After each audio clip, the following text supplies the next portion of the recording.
80s தாயுடன் 2K kids குழந்தைகள் இணைந்து தளபதியின் பாடலுக்கு கலக்கல் நடனம்.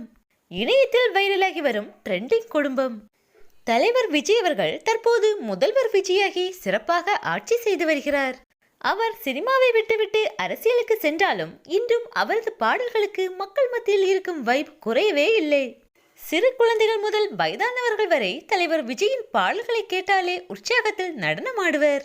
தற்போது ஒரு குடும்பமே தங்களுடைய நடன திறமையால் இணையத்தில் ட்ரெண்டாகி வருகின்றனர். தாய் மகன் மகள் இணைந்து அசத்தலாக நடனமாடி தங்களுடைய இணையதள பக்கமான வாசூஸ் ஃபேமிலி என்ற யூடியூப் சேனலில் பதிவேற்றி வருகின்றனர். இந்நிலையில் அண்மையில் அவர்கள் தலைவர் விஜயின் வாத்தி கம்மிங் பாடலுக்கு மாசாக நடனமாடி அசத்தி இருந்தனர். அதிலும் அந்த தாயாரோ தன் வயதையும் பொருட்படுத்தாமல் அதிரடியான நடன அசைவுகளுடன் அசத்தி வருகிறார். இந்த வீடியோ தற்போது பலரையும் கவர்ந்துள்ளது. இந்த குடும்பமும் சமூக வலைதளத்தில் பலரது கவனத்தையும் ஈர்த்து வருகிறது.